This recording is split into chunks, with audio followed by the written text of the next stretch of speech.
पट्टी विधानसभा में सपा हो भाजपा हो, दोनों पार्टियों ने कार्यकर्ताओं का शोषण किया है, जनता का शोषण किया है। और केवल इकलौता मैं हूँ और हमारी पार्टी है जो जनता के बीच में हम चुनाव लड़ना चाहते थे, लेकिन चूंकि पार्टी ने चुनाव नहीं लड़ा है इसलिए हम चुनाव नहीं लड़े। लेकिन इस बार कंफर्म है कि हम चुनाव लड़ेंगे और जनता ये चाहती है कि हम चुनाव लड़ें, चाहे निर्दलीय ही लड़ना पड़े, लेकिन हम चुनाव लड़ेंगे। और बहुत अच्छा चुनाव नहीं रहा तो पार्टी ने निर्णय लिया था पूरे जिले में, पार्टी कुंडा विहार को छोड़कर पूरे जिले में कहीं भी चुनाव नहीं लड़ाई थी। और हमको आश्वासन दिया गया था कि हम चुनाव लड़ाएंगे। तो उससे लगभग 80% कार्यकर्ता हमारी पार्टी के वो सपा को वोट दिए, बिल्कुल सही है। इस कारण सपा इस आसपास लगभग अवधपुरा मंडल में जीत पाई, भाजपा डिफीट हुई। तो नमस्कार, आप देख रहे हैं बेला एक्सप्रेस न्यूज। मैं अंकित पांडे।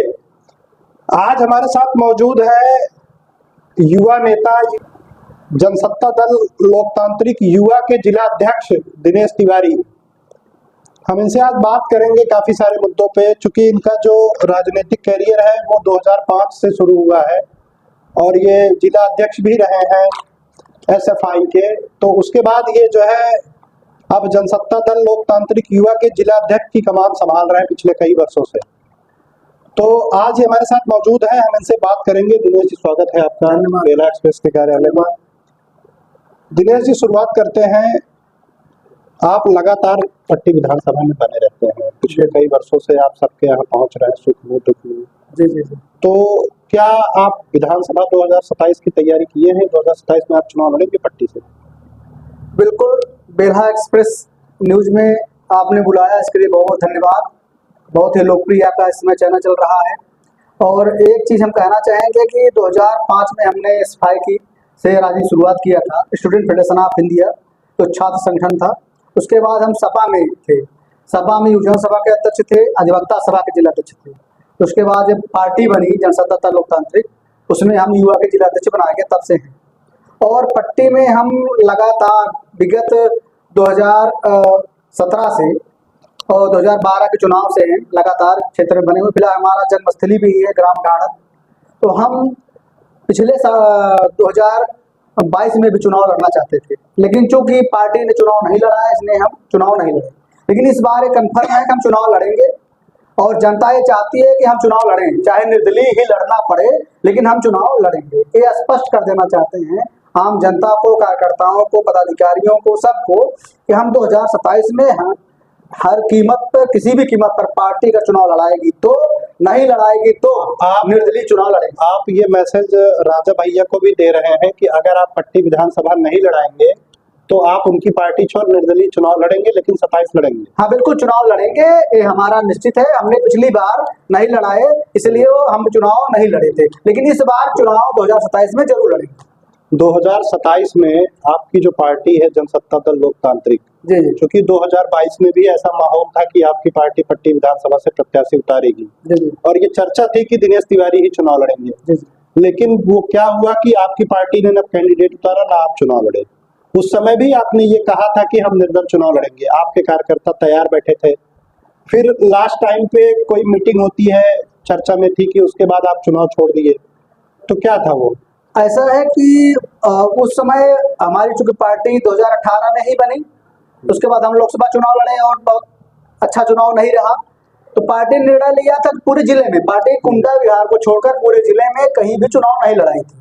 और हमको आश्वासन दिया गया था कि हम चुनाव लड़ाएंगे, तो उस लेवल पर हमने तैयारी की थी। लेकिन क्या परिस्थितियां ऐसी हुई, माननीय राष्ट्रीय अध्यक्ष माननीय राजा भैया, माननीय गोपाल जी, माननीय विनोद सरोज जी जानते हैं, उन्होंने मना किया कि नहीं हम चुनाव नहीं लड़ा पाएंगे। लेकिन उन्होंने हमें निर्दलीय न लड़ने के लिए भी मना नहीं किया था कि आप निर्दलीय चुनाव नहीं लड़ सकते हैं। क्यों नहीं निर्दलीय चुनाव? क्योंकि हमने कार्यकर्ताओं से राय ली, कार्यकर्ता यहाँ की पट्टी विधानसभा कार्यकर्ताओं से, उन्होंने कहा कि निर्दलीय चुनाव लड़के अभी हम लोग उस लेवल पर नहीं है, क्योंकि हमारा चुनाव बस 2 दिन नामांकन रह गया है और चुनाव का सिंबल जो होगा हम लोगों को विदित नहीं कर पाएंगे और हमारा परिणाम अच्छा नहीं आएगा। इसलिए इस चुनाव को छोड़ दिया जाए, और हमने जनता की राय पर उस चुनाव को छोड़ा है। लेकिन इस बार अगर सिंबल की बात की जाए तो नामांकन के बाद ही सिंबल सबको मिलता है, तो अगर आप नामांकन किए होते तो सिंबल के बाद भी इतना समय था कि आप प्रचार कर सकते थे। लेकिन उस ऐसा तो था नहीं कि आपको वोटिंग के 2 दिन पहले सिंबल मिल रहा है। देखिए, चूंकि उस लेवल पर हमारी तैयारी नहीं थी। अगर सिंबल से चुनाव लड़ते, अगर पार्टी चुनाव लड़ते अलग होता, और चूंकि पार्टी अन समय पर हमको बताई कि हम चुनाव नहीं लड़ा पाएंगे, अगर पहले बता देती, जैसे कि अब निश्चित है कि पार्टी अगर जनसत्ता दल लोकतांत्रिक, मैं आपके चैनल के माध्यम से कहता हूं, अगर जनसत्ता दल लोकतांत्रिक चुनाव लड़ाएगी, मैं उसी पार्टी से उन्हीं के सिंबल पर चुनाव लड़ूंगा। अगर नहीं लड़ाती है, 22 में आप तैयार नहीं थे, 27 में आप तैयार हैं? हाँ तैयार है, बिल्कुल। 5 साल में क्या होगा? 5 साल है हम और जो है तैयारी हमारी परिपक्व हुई और अच्छी तैयारी हुई, और क्या करता जो कुछ गांव छूट गए थे उन्होंने हमारी तैयारी हो अभी गई। आपने सिंबल की बात की जी, तो अगर मान लीजिए 27 में आपको जनसत्ता दल का सिंबल नहीं मिलता है जी, तो फिर क्या करेंगे? फिर आप निर्दलीय रहेंगे, फिर वही सिंबल की समस्या आएगी? नहीं, सिंबल समस्या आप इसलिए नहीं आएगी, अब हमारे उस समय हम हर बूथ पर नहीं मजबूत थे, आज हम हर बूथ पर हमारे यूथ हैं, हम मजबूत हैं और हम निर्दलीय भी चुनाव लड़ सकते हैं, इसलिए हम लड़ेंगे। उत्तर प्रदेश में राज्यसभा का चुनाव था, जी, आपकी पार्टी ने भाजपा को वोट किया था, और जब लोकसभा का चुनाव आया तो आपकी पार्टी ने अप्रत्यक्ष रूप से समाजवादी पार्टी का समर्थन किया था। जी, कुंडा में एक बड़ी बैठक होती है, राजा भैया आते हैं, हजारों कार्यकर्ता वहां आते हैं, उनसे कहा जाता है कि आप स्वतंत्र हैं, कहीं भी वोट दीजिए। उसके बाद दिनेश तिवारी भी अपने कार्यालय पट्टी आते हैं, वहां पे एक बैठक लेते हैं, जहाँ पे बहुत सारे पार्टी जितने लोग चुनाव लड़े सबकी वहाँ बैठक होती है। ऐसा कोई बचा नहीं था जो लोकसभा लड़ा हो और दिनेश के कार्यालय पे ना आया। तो ये जो समस्या थी कि आपने उधर भाजपा का साथ दिया, इधर आप सपा की तरफ आ गए, ठीक है, और आप किस तरफ गए, आपने अपने कार्यकर्ताओं को कुछ और रणनीति सिखाई। अगर मान लीजिए 2027 में आपकी पार्टी भाजपा से गठबंधन करती है तो फिर आप क्या करेंगे? देखिए, पहली बात आपने कहा लोकसभा चुनाव की बात, उसके पहले राज्यसभा में वोट की बात की। जब राज्यसभा में मत का बात आई थी तो राष्ट्रीय अध्यक्ष जी के घर सपा के लोग पहुंचे थे और भाजपा के लोग पहुंचे थे। उसमें भाजपा ने आश्वासन दिया था कि हम आगामी लोकसभा चुनाव में आपको सीटें देंगे, आपसे गठबंधन होगा, हम चुनाव लड़ेंगे। और ऐन समय पर बिल्कुल एग्जैक्ट चुनाव के समय आकर उन्होंने मना कर दिया कि हम आपको सीट नहीं दे पाएंगे। इस कारण कार्यकर्ता नाराज हो गए और कार्यकर्ताओं ने राजा से कहा कि भाई हम लोग बिल्कुल भाजपा को वोट नहीं करेंगे। अब चूंकि राजा ने कहा, कुछ लोग ऐसे भी थे जो भाजपा को वोट करना चाहते थे कार्यकर्ता, कुछ सपा को वोट करना चाहते थे, इसलिए माननीय राजा भैया ने वो एक मीटिंग बुलाई और कहा स्वतंत्र है। हमने भी एक मीटिंग बुलाई थी, हमने कहा स्वतंत्र है। कार्यकर्ता स्वतंत्र थे जिनको भी सपा को देना था, चूंकि सत्ता का विरोध था, भाजपा का विरोध था, भाजपा ने हमारी पार्टी को धोखा दिया था, इसलिए कार्यकर्ता नाराज थे। इसलिए कार्यकर्ताओं ने सपा को ज्यादातर माने लगभग 80% कार्यकर्ता हमारी पार्टी के वो सपा को वोट दिए, बिल्कुल सही है। इस कारण सपा इस आसपास लगभग अवधपुरा मंडल में जीत पाई, भाजपा डिफीट हुई। तो मतलब ये कहा जाए कि आपकी पार्टी के राजा भैया जो राष्ट्रीय अध्यक्ष हैं, वो आपने कहा कि भाजपा ने उनके साथ गलत किया, उनको सीटें नहीं दी, आप लोग सपा को वोट किए। लेकिन लगातार देखा जाता है, चाहे विधानसभा में हो, सदन के समय या मीडिया इंटरव्यू में, राजा भैया हमेशा भाजपा के पक्ष में ही माहौल बनाते रहते हैं। नहीं, ये आप कहना गलत है, भाजपा के पक्ष में नहीं। माननीय राजा भैया एक हिंदूवादी नेता हैं और बहुत ही सटीक बोलते हैं और बेहद सच्चा बोलते हैं। वो विधानसभा में उन्होंने बोला था कि जितना विपक्ष कहे कि सत्ता पक्ष गलत है, ना उतना सत्ता पक्ष गलत होता है, ना सत्ता पक्ष कहे कि हम बहुत सही हैं, ना सत्ता पक्ष उतना सही होता है। माननीय राजा भैया निष्पक्ष बोलते हैं, ना सत्ता पक्ष के विषय में ना विपक्ष के विषय में, लेकिन वो हिंदूवादी नेता है और अपने आप को हिंदूवादी नेता कहते हैं, इसलिए वो ऐसा स्पष्ट बोलते हैं, भाजपा के पक्ष नहीं बोलते, वह आम जनता के पक्ष बोलते हैं, हिंदू के पक्ष बोलते हैं, हमारे हिंदू राष्ट्र के पक्ष में बोलते हैं, ऐसा बोलते हैं। लोकसभा चुनाव की बात की जाए तो आपके कार्यालय पे जितने प्रत्याशी लड़े थे प्रतापगढ़ से, लगभग सबका जमावड़ा देखा गया था। तो आपकी किस पार्टी से बात बनी थी? देखिए, किसी पार्टी से हमारी बात नहीं बनी थी। हमने कार्यकर्ताओं को बकायदा मीटिंग में स्वतंत्र किया था कि आप स्वतंत्र हैं और किसी को मत दे सकते हैं। माननीय राजा भैया ने स्वतंत्र किया था, माननीय प्रदेश अध्यक्ष ने स्वतंत्र किया था, माननीय गोपाल जी ने स्वतंत्र किया था और हमने भी स्वतंत्र कर दिया कार्यकर्ताओं को, आप किसी को वोट दे सकते हैं बिना जाति पाति धर्म भेदभाव के। हमारी पार्टी साथ चलती है, हमारे माननीय राजा भैया किसी भी जात संप्रदाय धर्म को लेकर नहीं चलते हैं। हाँ, व्यक्तिगत तौर पर वो कहते हैं कि हम हिंदू हैं, वो कहना अलग है, हम भी कहते हैं हम हिंदू हैं, ब्राह्मण हैं, लेकिन हमारा सारे लोगों से, सभी जातियों धर्मों और हिंदू मुस्लिम सिख ईसाई सब भाई भाई हैं, सब भारत में रहते हैं, सब हमारे भाई हैं, हम सबके साथ रहते हैं। हमारा किसी से बैर नहीं है। हाँ, लेकिन हम हिंदू हैं, ब्राह्मण है, यह कहना या वो मानी राजा भैया हिंदू है, क्षत्रिय कहना यह गलत बात नहीं है, हमको उस पर गर्व है। आपकी पार्टी का आरक्षण पे क्या रुख है? अगर सरल शब्दों में कहें तो क्या आप आरक्षण के पक्ष में हैं या विरोध में? हम आरक्षण के पक्ष में हैं, लेकिन उसका फिर से उसकी समीक्षा होनी चाहिए। अगर कोई आईएएस हो गया आरक्षण पाके, मान लीजिए कोई आईएएस हो गया, दलित है आईएएस हो गया, उनके बच्चों को आरक्षण नहीं मिलना चाहिए। कोई पीसीएस हो गया, उनके बच्चों को आरक्षण नहीं मिलना चाहिए। आरक्षण जो मिल रहा है वो बड़े माने जो जातियां हैं उनके बड़े तबकों को मिल रहा है, नीचे तबकों तक आरक्षण नहीं जा पा रहा है। जब आरक्षण बड़े लोग छोड़ देंगे तब नीचे जाके पहुंचेगा, तभी सबका बराबर, जब सब बराबर हो जाएंगे तब अपने आप आरक्षण बराबर हो जाएगा। इसलिए बैंक जिनको आरक्षण मिल गया उनके परिवार, चाहे ओबीसी हो, चाहे एससी हो, चाहे सवर्ण का आरक्षण हो, जिनको जो अगर कोई अधिकारी बन गया, दरोगा बन गया, एसपी बन गया, आईएएस बन गया, एसपी बन गया, उनके बच्चों को आरक्षण नहीं मिलना चाहिए। आरक्षण गरीब दबे कुचले लोगों को, जिनको आवश्यकता है आरक्षण की, उनको आरक्षण मिलना चाहिए। इस समय एक चर्चित बयान चल रहा है, सपा के राज्यसभा सांसद लालजी राम सुमन जी बाबर और राणा सांगा को लेकर एक बयान दिया है। जी जी इस बारे में आपका क्या कहना है? बयान तो आपने देखा ही होगा सोशल मीडिया। देखिए, माननीय सांसद ने जो भी बयान दिया है बहुत ही बेतुका बयान है। उनको इस प्रकार का बयान नहीं देना चाहिए। वह जनप्रतिनिधि हैं, वह सभी जातियों का वोट पा करके सांसद बने हुए हैं। राणा सागा, महान राणा सागा, जो हमारे देश के लिए, हमारे लोगों के लिए लड़े, अपना बलिदान की एक आंख फूट गई थी, एक हाथ कट गया, फिर भी वीरता से लड़े, हमारे देश के नेशनल हीरो थे राणा सागा। उनके विषय में टिप्पणी गलत है। और जो लालजी सुमन को काड़ी सेना द्वारा उनके घर पे जो हमला हुआ, उसको लेकर जो जाति रंग दिया जा रहा है, हम आपके चैनल के माध्यम से कहना चाहते हैं, जाति रंग नहीं होना चाहिए। वह व्यक्तिगत लालजी सुमन द्वारा बयान और काड़ी सेना द्वारा किए गए हैं, उनके ऊपर, ना कि किसी दलित के ऊपर, ना किसी बैकवर्ड के ऊपर यह हमला नहीं है। यह हमला जिन्होंने गलत बयान दिया है, जनता का आक्रोश है, काड़ी सेना का आक्रोश है, उनके पर किया गया है। इसमें किसी भी प्रकार की जाति, क्षत्रिय, दलित या जाति भेदभाव, बैकवर्ड दलित किसी प्रकार का नहीं होना चाहिए। कोई भी जात नेता हो, किसी भी महान हस्ती के ऊपर टिप्पणी नहीं करना चाहिए, सोच समझ कर टिप्पणी करना चाहिए। वह टिप्पणी गलत है, उसकी निंदा करते हैं हम। वो बिल्कुल भी उनके खिलाफ कार्रवाई होनी चाहिए। राणा सांगा हमारे नेशनल हीरो थे, मैं उनको तहे दिल से प्रणाम करता हूँ, नमन करता हूँ।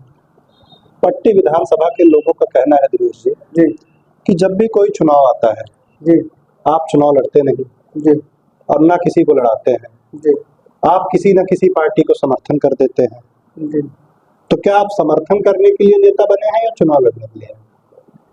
देखिए, 2022 का विधानसभा चुनाव हम खुद लड़ना चाहते थे।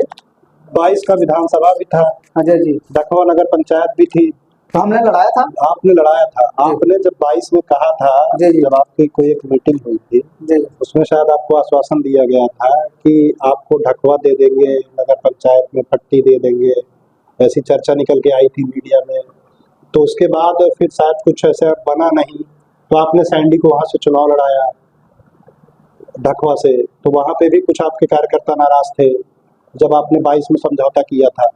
तो क्या आप लगातार समर्थन देने के लिए, आप जब चुनाव आता है, अब मान लीजिए 27 में चुनाव आया, आपके पास कोई बड़ा नेता आया जो चुनाव लड़ा, फिर आप समझौता कर लिए, चलो ठीक है इस बार मैं बैठ जाता हूँ, तो ये कार्यकर्ताओं के साथ छल कब तक चलेगा? बिल्कुल, कार्यकर्ताओं से छल कोई नहीं चलेगा। हम स्पष्ट रूप से कहना चाहते हैं कि 2022 विधानसभा चुनाव में हम चुनाव नहीं लड़े थे, वो किसी के दबाव में नहीं था, ना किसी कहने, हमने कार्यकर्ताओं से राजनीति से नहीं लड़े थे, हमने किसी को समर्थन नहीं दिया था, हमने कार्यकर्ताओं को सुधर छोड़ा था। रही बात समझौते की, कहीं भी कोई समझौता बातचीत हुई थी ऐसा करने की, आपके द्वारा जो बात है, लेकिन जब उन्होंने पूरा नहीं किया, जब छल किया, तो हमारे कार्यकर्ताओं ने कहा कि ठीक है लड़ाइए वहां पर, और अगर हम चाहते तो हम और सीटों पर लड़ाते, पट्टी भी लड़ाते और रामगंज भी लड़ते। जैसे ढकवा हारी है भाजपा, वैसे दोनों हारती, लेकिन हमने उनको दिखाया, केवल ट्रेलर दिखाया कि हम कहीं भी चुनाव लड़ा सकते हैं। आप भी नहीं जीत पाए। नहीं, जीतने में हरा तो दिया हमने। नहीं, तो फिर ये आप चुनाव लड़ने के लिए जो है अपना कैंडिडेट उतारे थे कि भाजपा को हराने? ना देखिए, हम लड़ने के लिए, जीतने के लिए उतारे थे, लेकिन इतना है, ये तो फिर वही बात हो गई ना कि अब सपा जीत गई तो आप आपदा में औसत उड़ रहे हैं, और आप सोच रहे हैं कि सपा वहां मजबूत थी, वहां से अशोक त्यागी चुनाव जीत गए, तो अब आप कह रहे हैं कि हम भाजपा को हराने के लिए चुनाव लड़े थे। चुनाव हराने के लिए लड़ा जाता है, जीतने के लिए लड़ा जाता है? अगर आप इतने मजबूत थे, वहां पे आपके कार्यकर्ता इतने मजबूत थे, आपकी पार्टी इतनी मजबूत थी, तो डगवा नगर पंचायत आप क्यों हरा गए? जबकि सैंडी कोई भी ऐसा कैंडिडेट भी नहीं था, मजबूत कैंडिडेट था, हम भी कवरेज में थे, आपसे मुलाकात भी हुई थी और वो अच्छा चुनाव भी लड़ा था। तो फिर कहाँ समस्या रह गई, कहाँ कमी रह गई? अगर वोट प्रतिशत की भी बात की जाए तो आप तीसरे नंबर पे थे, भाजपा आपसे ज्यादा वोट पाई है, तो आप कहाँ हरा दिए? अगर वो चुनाव तो आप तब हराते जब आप भाजपा से ज्यादा वोट पाते। भाजपा तो आपसे ज्यादा लड़ी है वहां पे वैसे भी, तो आपने भाजपा का कहाँ नुकसान किया? देखिए, भाजपा हमसे ज्यादा पाई है, लिखा पढ़ी ज्यादा पाई है, लेकिन हम जो हमारी वोटिंग काउंटिंग हुई थी उस वोट में हम ज्यादा पाए थे। बाद में चूंकि हमारे प्रत्याशी हार रहे थे, चुनाव निकल आए, तो बाद में वोट का हेरा फेरी कर लिया होंगे, ऐसा है। आप कह रहे बेईमानी हुई है? बिल्कुल बिल्कुल, दबाव में, प्रशासन के दबाव में चुनाव हुआ, इसलिए हुआ। अच्छा, अगर जिले की बात की जाए, प्रतापगढ़ जिले की, तो जिले में आपकी सरकार है। जी आपकी सरकार से मेरा मतलब है कि आपकी पार्टी ने जिसे चाहा वही जिला परिषद रहा है। जी जी पिछले कई वर्षों से देखा जाए तो जिससे आपकी पार्टी ने चाहा है वही जिला परिषद रहा है, इसीलिए मैंने कहा कि जिले में आपकी सरकार है। केंद्र में और राज्य में दोनों जगह बीजेपी की सरकार है, बावजूद इसके जिले में आपकी सरकार है जी और इस समय मौजूदा समय में आपका ही जिला परिषद है। जी जी। तो पट्टी विधानसभा के लिए आपने क्या काम लाया वहां से जिला परिषद से पट्टी विधानसभा के लिए? ऐसा लोगों का कहना है कि दिनेश जी पट्टी के होते हुए भी सारा काम जिला परिषद का कुंडा और बाबागंज में होता है। पिछले इतने वर्षों से आप जिला अध्यक्ष हैं, जिला परिषद का कौन सा काम आपने पट्टी के लिए लाया है जिसको पट्टी के लिए मील का पत्थर साबित हो और पट्टी के लोग आपको उसके लिए वोट करें? देखिए, आपका कहना बिल्कुल सही है कि जिला पंचायत अध्यक्ष वही होता है जो माननीय राजा भैया, जो हमारी पार्टी जिसको चाहती है, बिल्कुल सही है ये बात। लेकिन आप समझिए, जिला पंचायत सदस्य जो मीटिंग होती है योजना की, कार्य योजना की, वहाँ पर जिला योजना की, उसमें जिला पंचायत सदस्य जो होते हैं वही प्रस्ताव देते हैं, उन्हीं के अनुसार से कार्य होता है। तो हमारे पट्टी में कोई जिला पंचायत सदस्य हमारी पार्टी का नहीं है जो कार्य लेकर आए ना। जब उनके प्रस्ताव, उनके जो प्रस्ताव देते हैं पैड पर, जिला पंचायत सदस्य जो होते हैं उनके अनुसार ही क्षेत्रों को मिलता है, इसलिए वहां पर नहीं हो पाया। लेकिन अब हमने कुछ शुरुआत किया है यहाँ पर पट्टी विधानसभा में, क्या 2-3 कामों की शुरुआत किया है। क्या काम किया? और अभी अलीपुर पट्टी यहाँ दुती में और हमारे गांव में 2-4 काम अब यहाँ पर जो भी जिला पंचायत कार्य होगा वो चूंकि सदस्य नहीं है, तो हम हमारे कार्यकर्ताओं को उनके गाँव में विकास का कार्य किया जाएगा। अंतिम सवाल दिनेश जी, 2027 में सुनने में आ रहा है कि आप सपा और भाजपा से भी चांस के लिए तैयार हैं, वहां भी आपके उस खेमे में भी आपकी थोड़ी नजदीकियां बढ़ रही हैं। आप प्रयास कर रहे हैं कि कहीं मान लीजिए अगर जनसत्ता दल नहीं लड़ाती है चुनाव तो हम सपा और भाजपा को मेंटेन करके रखें, हम वहां से टिकट ले लेंगे, वहां से चुनाव लड़ेंगे। इसमें मैं पॉइंट व्यू करूंगा तो खासकर आप सपा की तरफ आपका थोड़ा ज्यादा नजर आ रहा है कि आप सपा में भी आपकी दूरियां नजदीकियां बढ़ रही हैं। तो क्या आप लगातार ये अपनी एक चक्रव्यूह रच रहे हैं कि जनसत्ता के ऊपर आपको भरोसा नहीं है कि पार्टी चुनाव नहीं लड़ाएगी? जो पार्टी है, पर आपको भी पता है कि सपा चुनाव लड़ाएगी ये कंफर्म है, भाजपा लड़ाएगी ये कंफर्म है, तो उस तरफ भी आपकी जो है नजदीकियां बढ़ रही है? देखिए, ऐसा बिल्कुल नहीं। जनसत्ता दल लोकतांत्रिक पार्टी, अगर मुझे पार्टी पर भरोसा नहीं होता तो मैं 2022 में ही विधानसभा चुनाव लड़ जाता। हाल ही में आप कुछ दिन पहले एक सपा के नेता से आपकी मुलाकात हुई थी, ऐसा मीडिया में आया था, आपकी मीटिंग हुई थी। जगह मैं कहिए बता दूं, आप लगातार देखिए, मुलाकात तो बहुत लोगों से होती है। आप टिकट के लिए लगातार पैठ वहां बना रहे हैं, अभी 27 के लिए तैयारी कर रहे हैं पट्टी से। देखिए कुछ तो लोग कहेंगे, लोगों का काम है कहना। की बातें हो गई दिनेश जी। ठीक है, क्या आप बताइए कि अगर आपको पार्टी आपकी टिकट नहीं देगी या चुनाव नहीं लड़ाएगी, वो तो मान लीजिए बात का विषय, क्या होगा? अगर जनसत्ता दल चुनाव लड़ेगी तो दिनेश तिवारी चुनाव लड़ेंगे, 100% है। अगर पार्टी चुनाव नहीं लड़ाएगी तो मैं अपने नेतृत्व से पूछ करके अब एक घोषणा नहीं करूंगा किस दल चुनाव होगा, लेकिन चुनाव लड़ूंगा या निश्चित है, चाहे दल से या निर्दल चुनाव लड़ूंगा। अगर हमारी पार्टी लड़ाएगी तो पार्टी से सर्वप्रथम मैं पार्टी में ही से लड़ूंगा। सपा से नजदीकियों पे क्या कहना है आपका? नहीं, सपा में मैं रहा हूँ, नजदीकी उसका मतलब है। वो पुराना व्यवहार अब काम आ रहा है? नहीं, सपा से हमारे बहुत सारे लोग हैं, सपा में, भाजपा में हमारे बहुत सारे लोग हैं। जब मैं चुनाव लड़ूंगा, सुनिए मैं आपके चैनल, जब मैं चुनाव लड़ूंगा, इतना नहीं गर्व नहीं कर रहा हूँ, घमंड नहीं कर रहा हूँ, जब मैं चुनाव लड़ूंगा तो आपको पट्टी विधानसभा में सारे समीकरण टूट जाएंगे और भाजपा सपा के बड़े बड़े नेता हमारे साथ प्रचार करेंगे। खुलकर आपके चैनल के माध्यम से कह रहा हूं, बड़े बड़े नेता, क्योंकि पट्टी विधानसभा में सपा हो भाजपा हो, दोनों पार्टियों ने कार्यकर्ताओं का शोषण किया है, जनता का शोषण किया है, और केवल इकलौता मैं हूं और हमारी पार्टी है जो जनता के बीच में उनके सुख दुख में बनी हुई है। अगर आप विधायक बनते हैं जी, तो पहला काम क्या करेंगे पट्टी के लिए? पहला काम है कि हम यहाँ पर कोई भी एक भी फर्जी मुकदमा नहीं होगा, न जात देखकर काम होगा, न पात देखकर काम होगा, न धर्म देखकर काम होगा, विकास होगा। हम सुख दुख में हमेशा लोगों खड़े रहेंगे। जितना पैसा आएगा हर 3 महीने पर दिखाएंगे कितना पैसा आया है। एक विधायक निधि, पूर्वांचल विकास निधि, विधायक निधि बहुत पैसा आता है, लेकिन कोई भी विधायक सब लूट खा करके चले जाते हैं, लोगों को चुतिया बनाते हैं, उनका फोन नहीं उठाते हैं। सवाल आप तैयार है ना 27 के लिए? हम 2027 के लिए बिल्कुल तैयार हैं और आपके बीच में हैं। विगत 10 सालों से पट्टी विधानसभा में हर सुख दुख में हर किसी जात की जात देखकर नहीं रहा हूं, हमेशा खड़ा रहा हूं। उस लिहाज से मैं जनता के बीच में 2027 में रहूंगा और चुनाव लड़ूंगा और हमेशा आपके बीच में बना रहूंगा। बहुत बहुत धन्यवाद। तो ये आप देख रहे थे, हमारे साथ थे जनसत्ता दल लोकतांत्रिक युवा के जिला अध्यक्ष दिनेश तिवारी, जिनसे आज कई सारे मुद्दों पे चर्चा हुई। बेला एक्सप्रेस को देखने के लिए हमारे YouTube चैनल को फॉलो करें और Facebook पे और YouTube पे दोनों जगह सब्सक्राइब करें। धन्यवाद।